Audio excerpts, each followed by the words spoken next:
morning. Hello. Hello, hi there. Welcome to our webinar. I'm Lynn Moffat and I have Emma Austin with me. And our webinar today is all about how to make more profit. And this is part of a series of webinars that we're doing specifically for franchisees on different aspects of financial management, which we really hope will help you in your business. So in the session today, we're going to keep it quite pacey, but would thoroughly recommend that you have paper and pen right next to you, because we're going to suggest that you make notes as you go along, make as many as you can. And also, if you can just bear in mind that there'll be certain points as well where we will ask you maybe to make some notes or to answer some questions for yourself. So we just want to make sure that you can hear me. So if I could just ask somebody to pop onto the chat box and just confirm that you can see and hear us, that would be great. Yes, hello. Hello. Thank you for confirming. I'm just going to mute the participants if that's okay. But if you want to ask any questions at all, just put those on the chat box for us, and that would be fantastic. Thank you.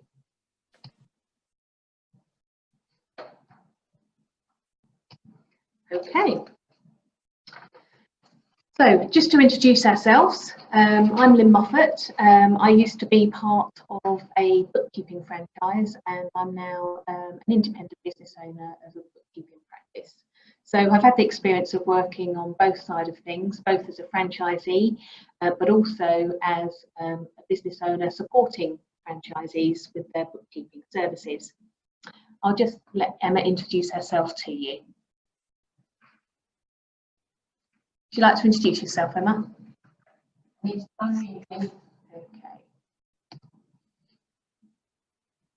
Still muted. Okay, apologies, we've got a bit of a technical challenge here. Morning, everyone. I think I've unmuted myself now. My name is Emma Austin. I am an accountant, but I've worked for most of my career in business as a finance director, helping to grow more entrepreneurial businesses in the professional services sector. And I now run my own accountancy practice. We are a small team. We have 7 of us now. We're based in Hertfordshire, but we have clients all over the UK and some in Europe as well.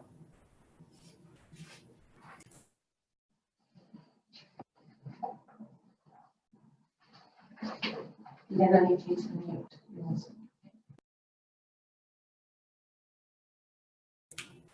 So let's start then. How to make more profit in your business. You're probably all running your own business and very much embroiled in the day-to-day of answering emails, getting to meetings, and all of the things that go with running a small business. I work with a lot of small businesses, and the ones that I see that make more profit and are more successful are very clear about what they're trying to achieve and by when. They have a vision. It might be taking a whole series of holidays, it might be a year traveling, it might be getting investment properties so they can retire, it might be growing their independent business and becoming a franchisor of a range of smaller businesses.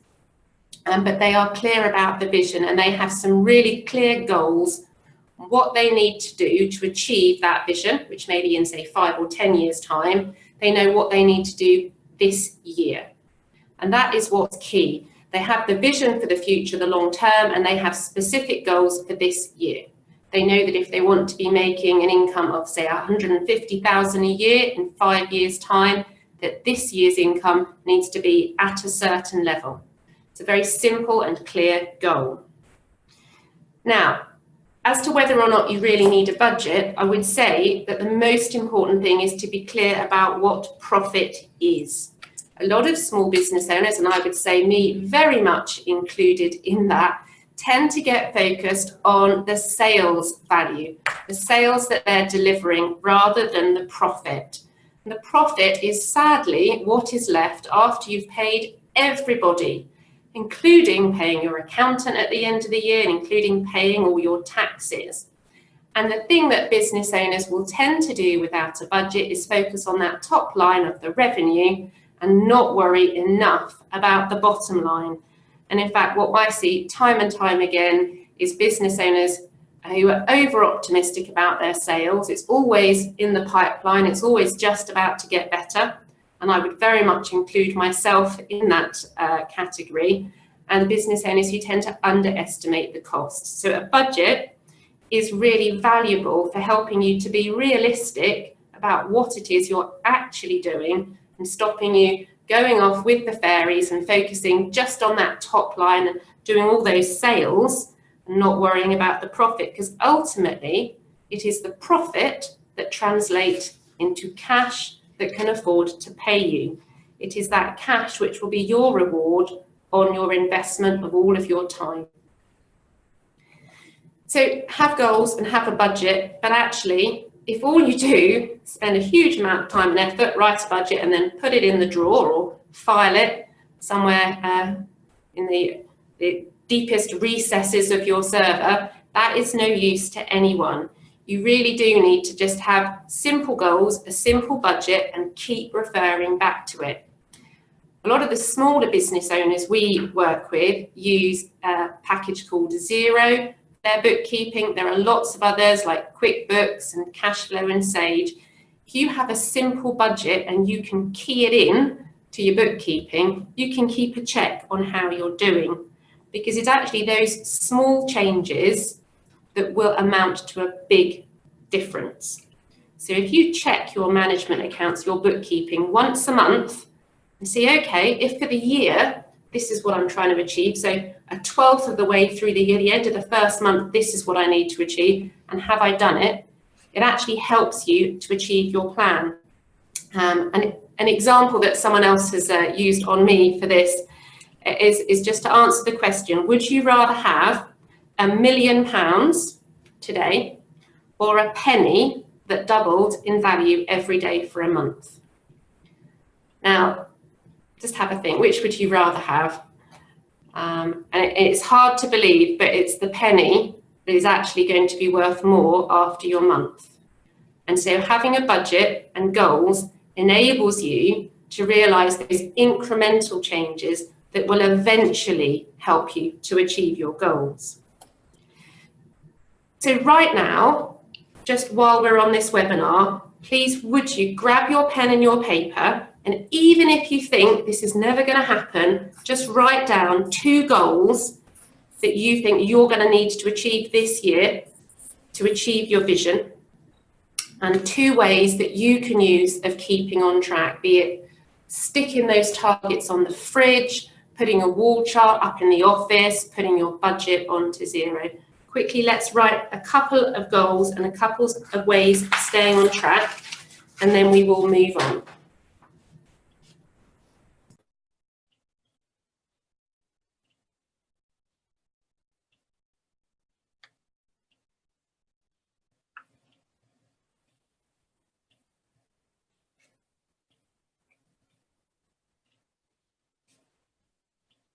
Okay, so moving on from what I was saying there around setting the strategy, obviously what follows on from there is the goals. And I'm sure everyone's heard of SMART goals. So SMART, measurable, attainable, realistic, and time-bound goals. So setting down a list of things, very specific things that you want to achieve. And obviously that then helps you frame your time and really focus on what the key is. Let's go back to you, but we're also quite keen on action planning. So we will try and put down specific plans which are going to help us in our business, and then monitor what's happening against them. In some businesses, you might do that on a daily, weekly, or monthly basis. But preferably you'll be sitting down, maybe with somebody else who's coaching or supporting you or working with you in the business, and actually looking at where you've actually got your business compared to what your goals were. One of the other key things around mastering your time is really looking at whether you're doing the things that are actually making a difference in your business. And we work with a lot of business owners who've made the decision, for example, to outsource their bookkeeping because that frees up their time and that frees up their energy and efforts that they can put elsewhere in their business. Sometimes it might be that bookkeeping just isn't their thing, and that's the reason that they outsource it, because they find it difficult. So in our business, for example, we've delegated on outsourced our social media and our IT support, because there are people who've got much better expertise than we have, and we'll do it much more efficiently. We could spend loads and loads of time doing that kind of stuff in our business, but actually it's not the best use of our time. So mastering your time, whether it's through goal setting, prioritization, delegation, outsourcing, they're all the sorts of different things that you might call upon to actually improve how you manage your time. And if you manage your time better, it all goes and links very clearly back to making more profit in your business.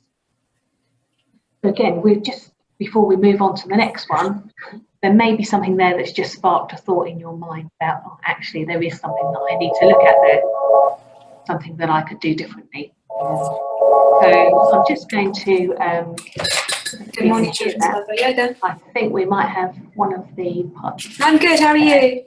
That hasn't been muted, so we're all good now. So apologies for that technicality there. So while we've got a couple of seconds, just write 2 ways down that you think that you could leverage your time a little bit better than you are currently, before we move on to the next slide.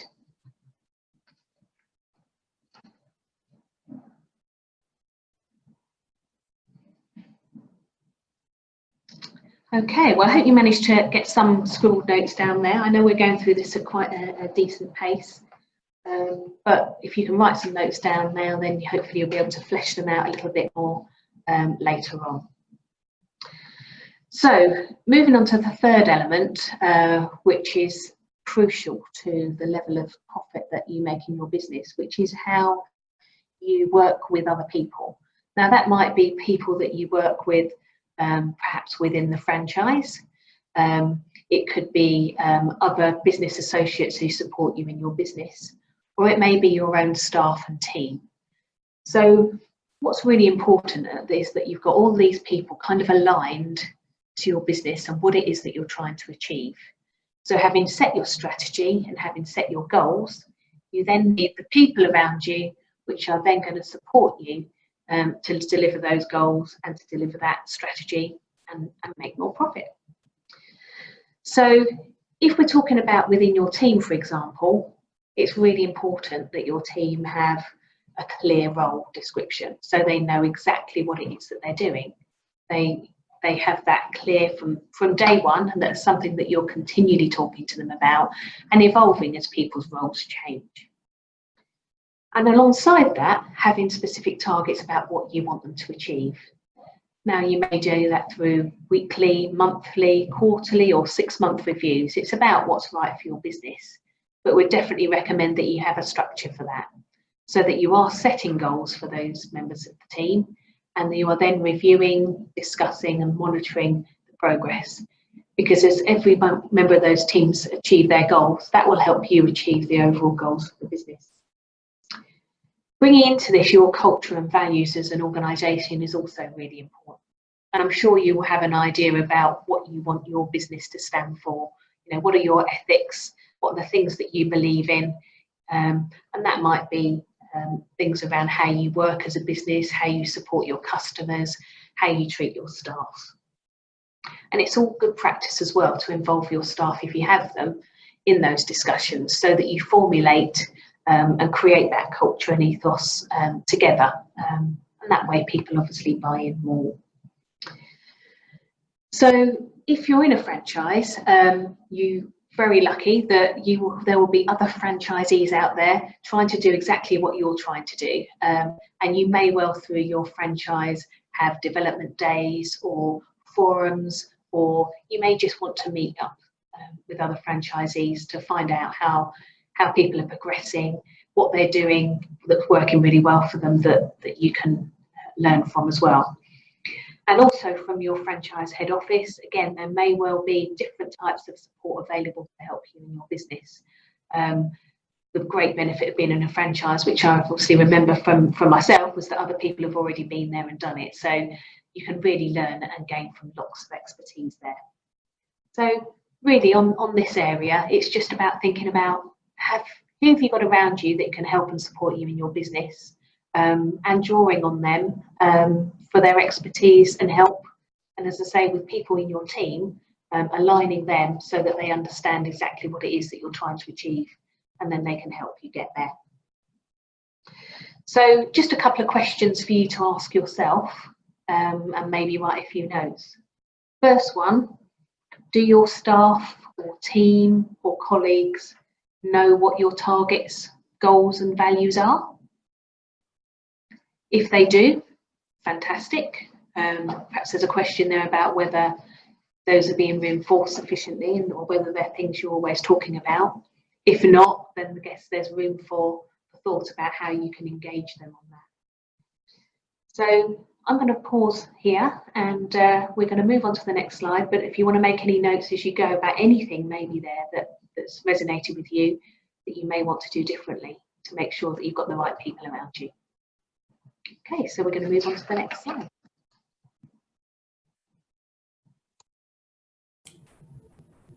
So next part of how to make more profit is to increase that top line through marketing and sales efforts. First important thing with any marketing or selling initiative is to really spend some time thinking about who your customer is. Try and develop a customer avatar. So think about where they live, what they earn, where they hang out, what they read.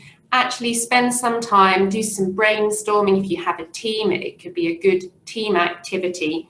Really seeing if you can brainstorm and write about your ideal customer. You might have a range of client avatars. I know in our practice here, we do. We have 3 different client avatars, all of which work for us in different ways. Once you've done that, you can then think about your marketing channels, how you're going to reach those customers. So first thing, you have to be clear about who they are and then how you're going to reach them. And it could be, if you're part of a larger organisation, that there are some marketing channels that have been tried and tested and some materials provided for you. If you're totally independent, you may have to try things and record the results. So it could be you undertake a social media campaign, you join a networking group, you pay for some radio advertising. Whatever it is you do, all I would say is try and record the return on investment. Otherwise, you will never really know whether it worked for you, especially if your business is really taking off and you're getting really busy. Pricing is also really important, and this is an area that, because I tend to work with growing businesses, I'm quite passionate about, because I would say that startups and growing businesses tend to underprice. Now, anyone who's part of a franchise may well already have guidance on that, but again, independent businesses, I would say, start too low, and when I set up my practice 8 years ago now, I really started too low. If you start too low and you get clients, it makes it really difficult to then put your prices up. Different pricing methods could be looking at what it costs you to deliver a class or a set of accounts, whatever it is that you're delivering. You look at the cost and you add a bit, that's called cost plus, or you could look at the value to the person who's getting that service, and you price according to the value, and that's called value pricing. Now, depending on your industry, that is easier or more difficult to do. If you take the example in my industry, tax advice, I could charge tax advice by the hour, or I could say, look, I've just saved you £50,000, I'm going to charge you a percentage of that, and that would be value pricing. So you do have to think carefully about your pricing, because it will influence what you can sell, but it will also influence whether you have a viable business or not. You also need to be tracking your conversion rates. So that's of the number of people who put their hand up and express an interest, how many of them become customers. And quite often that's around how seductive an offering you've got for your customers. So it's all very well getting them interested. Once they're interested, what are you giving them to convert them to buying from you? It could be case studies, it could be references. So if you're running a class, for instance, maybe you've got testimonials from other people attending that class that could be made available. It is something that I've done. It's very difficult in my industry, but I have references. So if you're a certain type of client and you would like a reference, I will put you in touch with another client. This is similar to you, obviously with that client's permission. And then you can have a conversation without me even being part of it to get a feel for what I'm like to work with as an accountant. So perhaps there's a strategy there that you could use. The final thing that I would say is useful to monitor is sales per customer. Are you getting repeat business? Are you getting multiple sales? So, you know, if you've got one customer coming to 2 or 3 classes a week, or if you've got a customer who is a returning customer who comes to classes every single term, every single year. And are you monitoring that? Because if you can monitor it and work out how you achieve that, then you are more likely to be able to achieve it with other new customers, because ultimately, if all your customers become repeating customers, you have a really stable business model. I just wanted to pause here, if I may, and just ask Lynn quickly about pricing and marketing for her business, because she's been part of a franchise and now she is independent. So Lynn, can I just ask you if we can sort the technicalities out? How you set your prices then and now, and then also how you've done your marketing both then and now. Sure. When we were within the franchise, we were given guidance around how we should charge for our services, but we had the flexibility to do it how we wanted. I think one of the things that we learned, obviously we followed guidance, we certainly needed that. Not everybody did within the franchise, and there were some people within the franchise that didn't feel confident enough to charge what was being recommended by the franchise. And it was really interesting that actually they were the couple of franchisees where they felt overwhelmed, they felt they weren't making enough money, and actually ended up leaving. So it was quite an interesting thing to see, really. Obviously not great for them, but the value of getting your pricing right obviously is critical, because you need to be pricing at what you are worth. And understandably, people start a business and perhaps not having that degree of confidence. It is really important to work with the franchisor to get your pricing right in your business. From a marketing perspective, again, from the franchise, we were provided with certain materials to help us with our marketing. But a lot of our marketing really was done through networking and building relationships. So yes, it was great that we had support and help from the franchise, but obviously, I guess like most of us, it's down to us in our own businesses to go out there and look at ways to market ourselves and to take the business forward.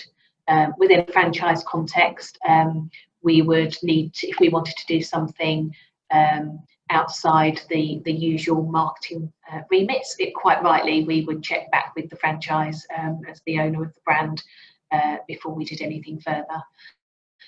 Now we're outside of the franchise and have our own business. Obviously, it's not too much different, to be honest, because the best ways of getting and finding new customers are pretty similar. But obviously, we don't have that support the franchise we had at the time. I hope that answers that question. Yeah, lovely, thank you. So for all of you listening, probably worth you stopping and writing down at least a couple of points, even if you think, oh, I'm not sure this is relevant, but see if you can write down 1 way or 2 ways that you could reach more customers in your industry, and any ways that you could convert more sales. It could be case studies, referencing, special offers. Just jot down a couple of ideas and then we will move on.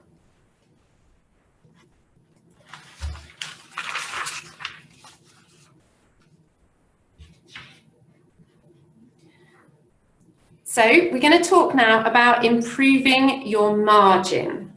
Now here I'm talking about your gross profit margin.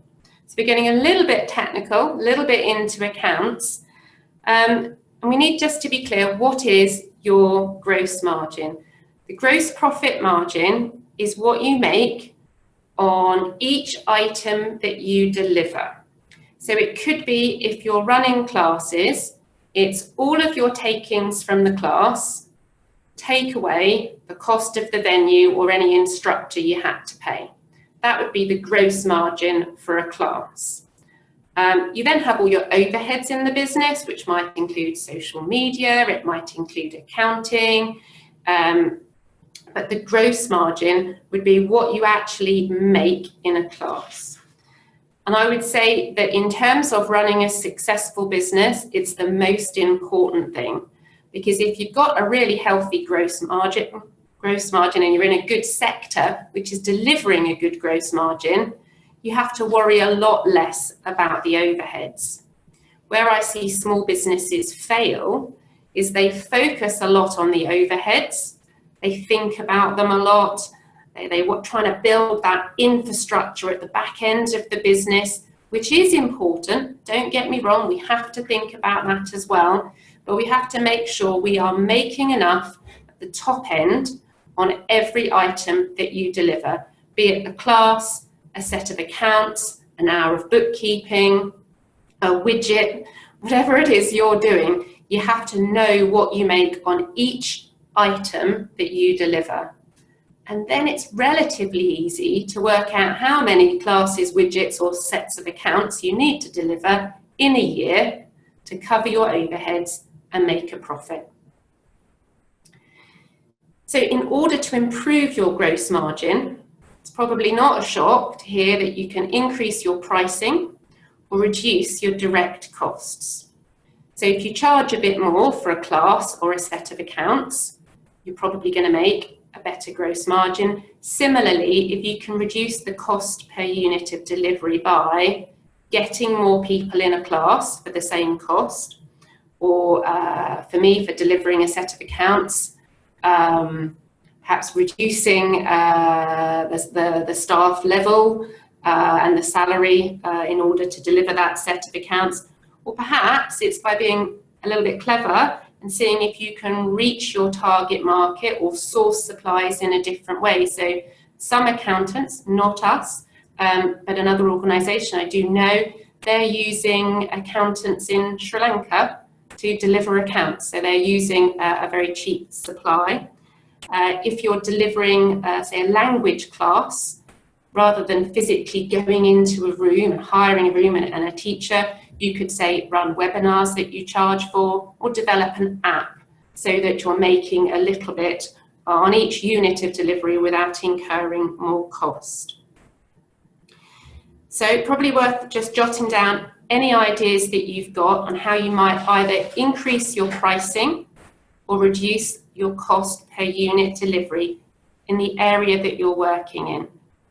Now, as we're getting more technical, I would say if you have any questions on any of this and you think, you know what, I don't understand and I'd like to talk to Emma or Lynn about this, if you drop us an email at the end, pick up the phone and just talk you through any queries that you have. So do jot down a couple of things that are going to help you improve your margin, and we will move on.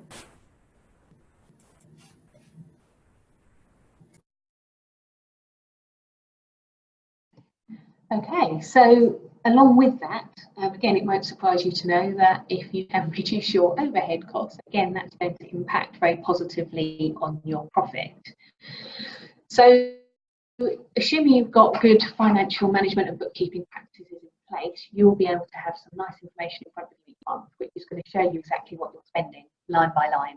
You'll be able to see what you're spending on your marketing and your cost of sales and different elements of your business.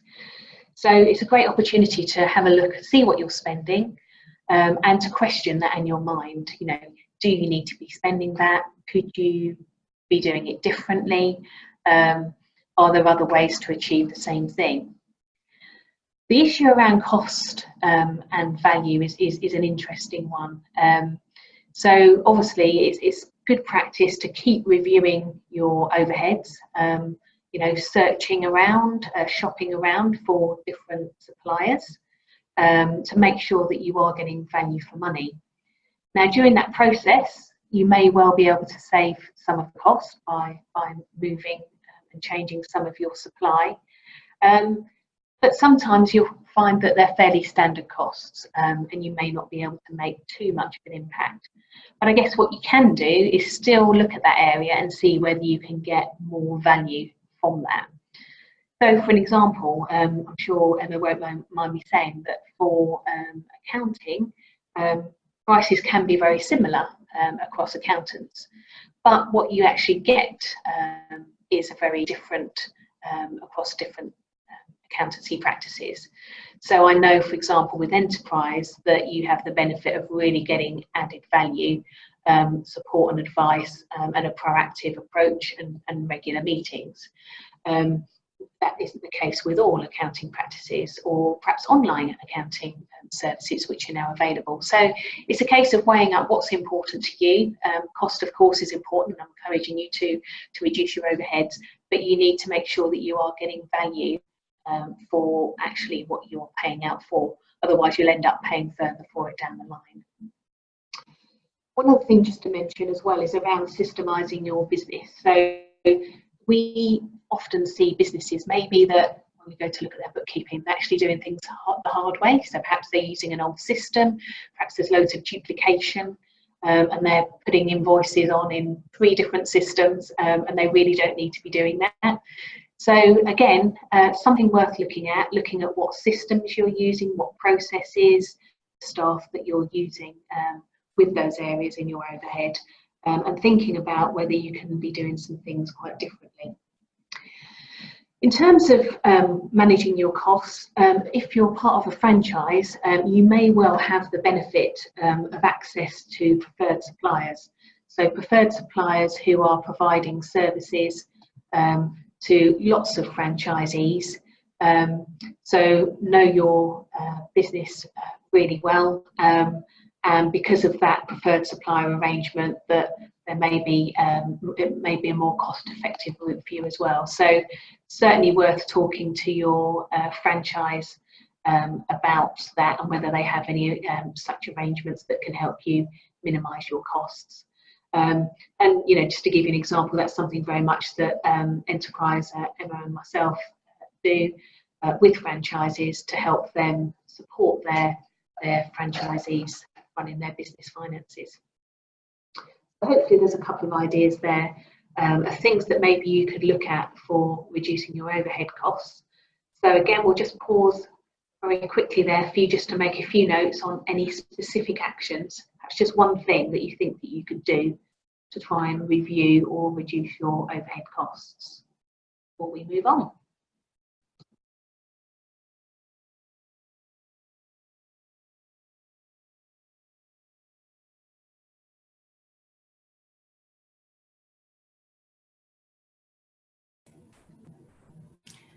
Just before we finish then, I thought it was worth recapping on how you can find the best support to help you make more profit in your business.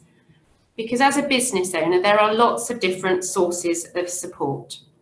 You have bookkeepers, accountants, there are business coaches, there's government funded courses, and there are tax advisors. They can all help you to get more money out of your business, but in different ways. So I think it's really important to decide what your priorities are and at what times. And really for what you're going to be spending, what sort of return are you going to get on your investment? In terms of finding bookkeepers and accountants, I would say always look at the qualification of the accountant. Our worst horror stories that we take on when we take on a new client from an old accountant is where their previous accountant wasn't qualified, and that's just, it means they're not regulated, and it means they're not obliged to give us the records in any particular way, and there are sometimes some difficulties to get over.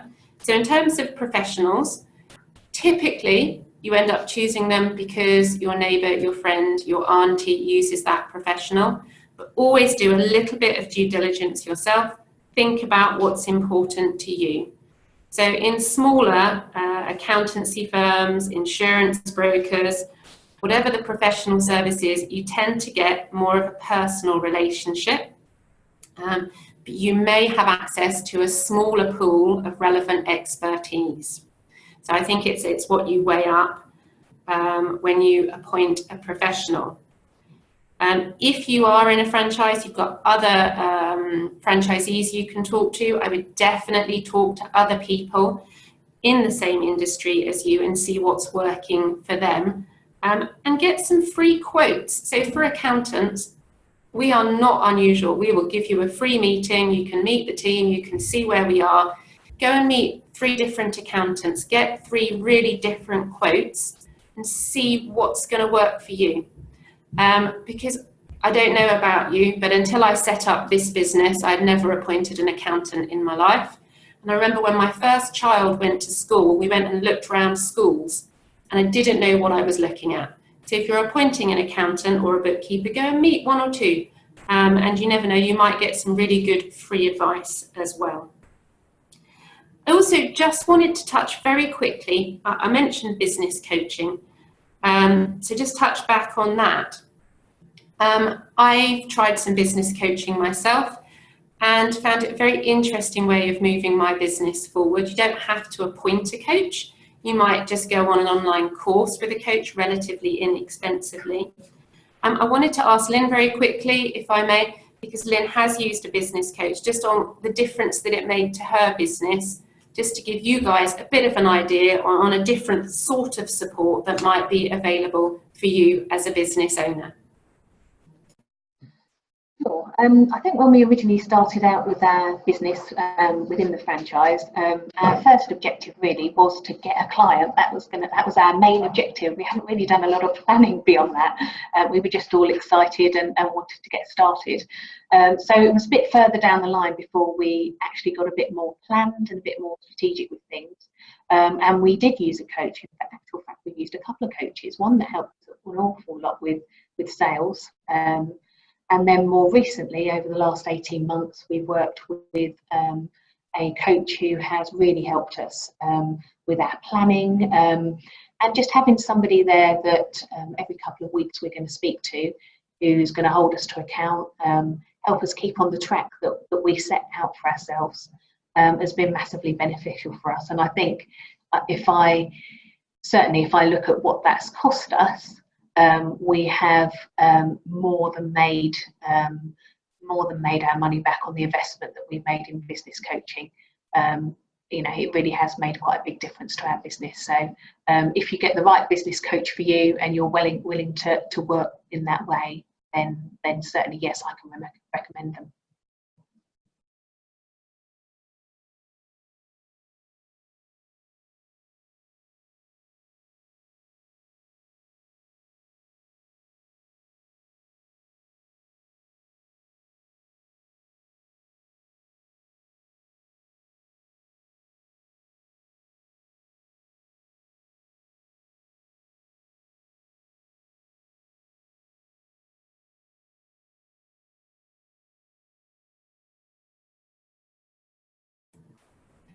So if anyone has any questions, do you want to pop a question now in the chat box?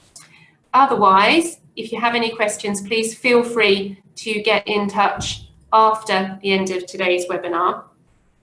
We have got a few sessions coming up. We're repeating our top tax tips in March, just before the end of the tax year, because some things you actually have to do before the end of the tax year to get relief. There's no good waiting until you see your accountant after the end of the tax year. So we'll have a chat about tax in March, and then we're going to have a session on bookkeeping in April, and then one on helping franchisees within a franchise sector to manage their finances, so really thinking about putting in group systems, and then a session in June on growing your business through franchising. So if you're interested in any of those, do let us know. In terms of what to do now, if you want to have a chat on the phone, do pop an email across just with the subject call back, and we will get back in touch with you, and it can either be Lynn or myself at a time to suit you. So thank you all for your time today. It's been another great session, and hope to see you back here again soon. Bye for now.